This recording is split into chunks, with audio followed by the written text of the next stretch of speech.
Hello अस्सलाम वालेकुम दोस्तों। तो यार क्या हाल है। आज की इस वीडियो में हम ओपन अकाउंट इन ट्रेड के बारे में डिस्कस करेंगे। ठीक है, तो चलिए स्टार्ट करते हैं। सबसे पहले जानेंगे भाई ओपन अकाउंट क्या होता है। ठीक है, so this is an account that is typically opens in bank for the purpose of importing goods. ठीक है, बेसिकली जो एक्सपोर्टर होता है या जो भी सेलर होता है वो किसी जाहिर सी बात है, एक्सपोर्टर है तो वो फ़ॉरेन लोगों को सेल करेगा। ठीक है, और फ़ॉरेन लोग जो कि जैसे लेट्स सपोज कि हमारी कंट्री है पाकिस्तान, ठीक है, वहाँ पे कोई बंदा बैठा हुआ है जिसको बाहर से कोई चीज़ मंगवानी है, तो वो ऑब्वियसली इम्पोर्टर होगा, इम्पोर्ट करेगा चीज़ें।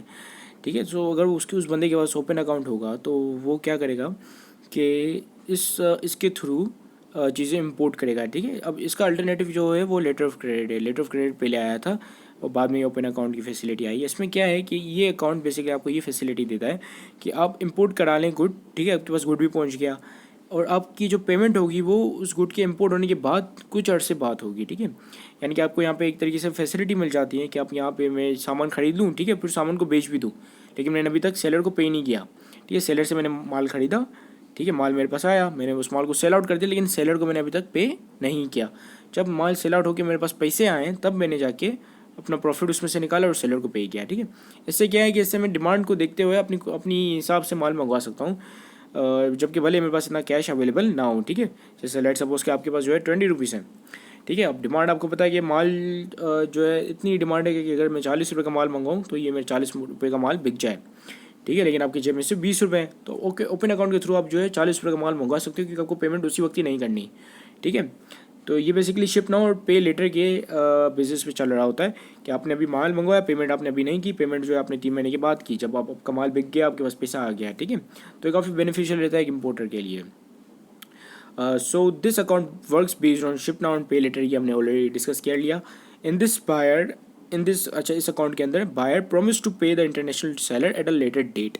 ठीक है, यानी कि अगर आप बायर हो तो आप प्रॉमिस करते हो कि सेलर को भाई माल अभी आएगा, लेकिन पेमेंट जो होगी वो आपको मैं लेटर डेट पे करूँगा और ये मेरा वादा है आपसे। ठीक है, so this is very risky for the exporter but beneficial for the importer. ठीक है, क्योंकि आप जहाँ पे आपको माल मिल रहा है, आपका कैश फ्लो जो है काफ़ी स्पीड में जा रहा है। ठीक है, आपके पास इतना पैसा भी नहीं है फिर भी आप इतना माल मंगवा पा रहे हो, तो ये काफ़ी बेनिफिशियल होता है एक बायर के लिए, जबकि सेलर के लिए काफ़ी जो है रिस्की होता है क्योंकि सेलर को नहीं पता कि भाई बायर कब डिफ़ॉल्ट कर जाए। ठीक है, और उसको पेमेंट मिले ना मिले, क्योंकि वो काफ़ी इस गेमा गेमी में होता है कि भाई कि ऐसा नहीं कि वो पेमेंट करने से मना कर दे बायर, फिर मैं क्या करूँगा। ठीक है, मेरी पेमेंट अटक जाए और क्या पता मेरे पास जो बैकअप में कैश पड़ा हुआ है वो ख़त्म हो जाए, पैसा जो पड़ा हुआ है ख़त्म हो जाए, बैंक बैलेंस ख़त्म हो जाए। ठीक है, मेरा पैसा भी रुका हुआ अटका हुआ हो एक जगह पे, फिर दूसरी जगह पे मैं इंपोर्ट करूँ ओपन अकाउंट के थ्रू, वहाँ पे भी अटक जाए। ठीक है, सो इसके लिए काफ़ी मतलब रिस्क होता है एक्सपोर्टर को, जबकि बायर के लिए काफ़ी बेनिफिशियल होता है। Now in this buyer promise to pay the international seller at a later date. ठीक है, ये हम ऑलरेडी डिस्कस कर चुके हैं। This is very risky for the exporter but beneficial for the importer, ये भी हम ऑलरेडी डिस्कस कर चुके हैं। This facility is provided to the importer when its country is politically and economically strong. हाँ, यहाँ पे क्या करता है सेलर जो है ये देख लेता है कि एटलीस्ट मैं ये देख लूँ कि जो मुझसे ख़रीद रहा है माल, क्या उसकी कंट्री पॉलिटिकली स्ट्रॉन्ग है या नहीं है, या उसकी कंट्री के अंदर वॉर चल रही है, या उसकी कंट्री जो है काफ़ी मतलब ऐसी कंट्री है जहाँ पे टेररिज्म जो है आम है, लोग जो है मतलब खुलेआम जो है इलीगल एक्टिविटीज़ में इन्वॉल्व हैं। ठीक है, इंडल्ज्ड हैं, तो वो ये चीज़ चेक कर लेता है कि भाई बंदा जो है वो क्रेडिबल है या नहीं है जिसको मैं माल बेचने जा रहा हूँ। ठीक है, अब हम बात करते हैं कि भाई एक्सपोर्टर जो है वो क्यों एग्री करता है शिप नाउ और पे लेटर टर्म्स पे। अब इससे पहले लेटर ऑफ क्रेडिट होता था। लेटर ऑफ क्रेडिट में क्या था कि बैंक जो गारंटी देता था कि आपको पेमेंट होगी। ठीक है, मतलब बायर को गारंटी आई मीन सेलर को गारंटी देता था कि भाई आपको पेमेंट होगी, और बायर का बैंक जो है वो ये गारंटी लेता था। बायर मतलब बायर बायर जो है बैंक के थ्रू कर, बायर और सेलर दोनों बैंक के थ्रू, किसी बैंक के थ्रू ये चीज़ करते थे, मतलब शिपमेंट और रिसीविंग ऑफ कैश। ठीक है, सो बैंक जो है वो गारंटी लेता था कि बायर जो है वो पेमेंट करेगा और सेलर जो है वो शिपमेंट करेगा। ठीक है, तो शिपमेंट को एक तरीके से लेटर ऑफ क्रेडिट मिलता था और वो मतलब समझें कि उसको गारंटी मिल जाती थी कि भाई मुझे मेरे पैसे मिल जाएंगे। अगर बायर डिफ़ॉल्ट कर भी जाता है तो वो उसका बैंक जो है मुझे पैसा दे देगा। ठीक है, अब यहाँ पे अगर एक बायर के पर्सपेक्टिव से देखा जाए तो बायर जो है पहले बैंक के पास जाएगा, लेटर ऑफ क्रेडिट खुलवाएगा अपना या बनाएगा। ठीक है, तो बैंक जो उसके चार्जेस लेगा उससे, और काफ़ी ज़्यादा चार्जेस होते हैं क्योंकि जाहिर सी बात है बैंक गारंटी ले रहा है। ठीक है, कल परसों बायर डिफ़ॉल्ट कर जाता है, बैंक करप्ट हो जाता है, तो बैंक को काफ़ी ज़्यादा नुकसान होगा इस सिचुएशन में। तो तो इसकी वजह से बैंक क्या करता है, बैंक जो है ह्यूज अमाउंट में या उसकी ह्यूज फीस होती है इसके लिए। अब बायर को एक तरीके से वो गुड तो महंगा पड़ गया, और ठीक है, क्योंकि बैंक वो चार्जेस भी उसको पे करने पड़ रहे हैं, प्लस शिपमेंट के ऊपर इंश्योरेंस भी वो करेगा बायर, ठीक है। तो इस तरीके से क्या होगा कि उसको काफ़ी महंगा पड़ जाएगा वो गुड। जबकि ओपन अकाउंट में क्या होता है कि भाई ओपन अकाउंट में आपने डायरेक्ट गुड मंगवाया, पैसा भी नहीं दिया आपने, पैसा बाद में दिया, ठीक है, गुड सेल किया उसके बाद आपने पैसा दिया, तो आपका कैश फ्लो डिस्टर्ब नहीं होता है यहाँ पे। तो जिसके वजह से ओपन अकाउंट काफ़ी बेहतर है लेटर ऑफ क्रेडिट से, ठीक है। So but letter of credit makes the product more expensive to the importer which result in low sales. अब क्या होता है, लेट सपोज कि आप जो है वो एक्सपोर्टर हो और आप ट्रस्ट नहीं करते हो किसी बायर के ऊपर, आप कहते हो नहीं भाई मैं आपको माल बेचूंगा लेटर ऑफ क्रेडिट पे, ओपन अकाउंट पे नहीं।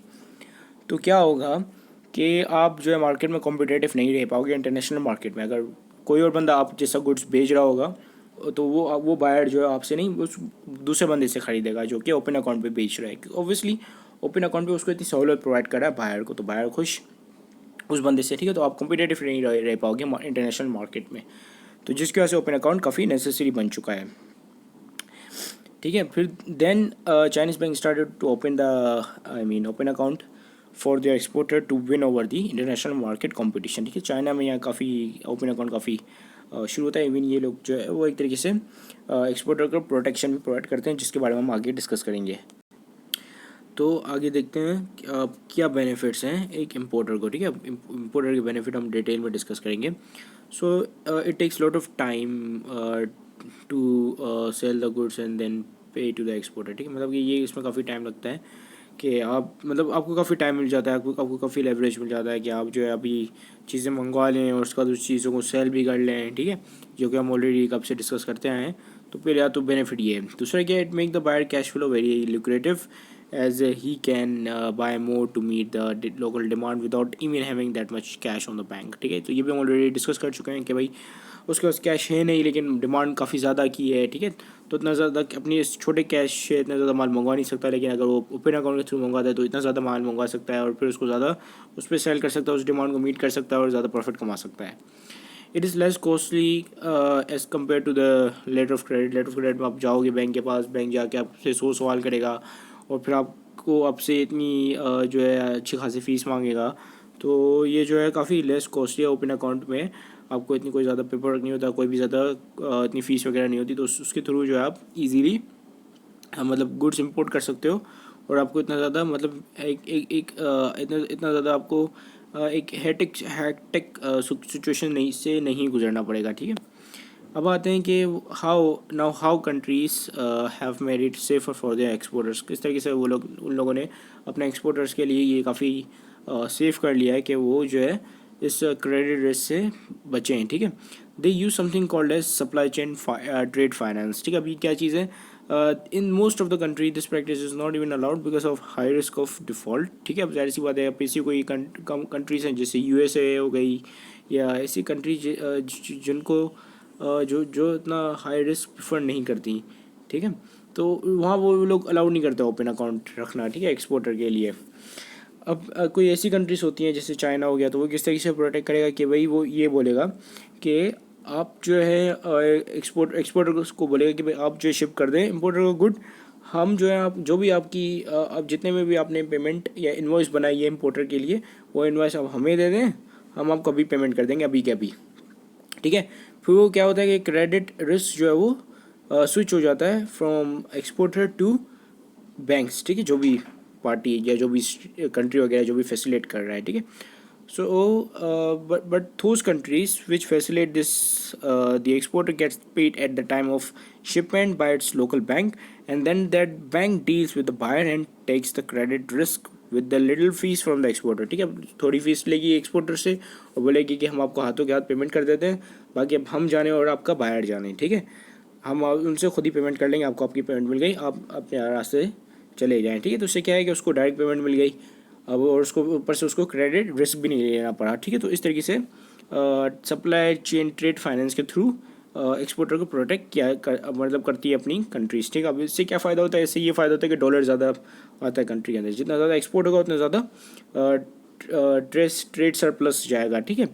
तो इससे कंट्रीज़ को ये फ़ायदा होता है। So this is it, thank you much for watching this video, have a great day and Allah हाफिज़।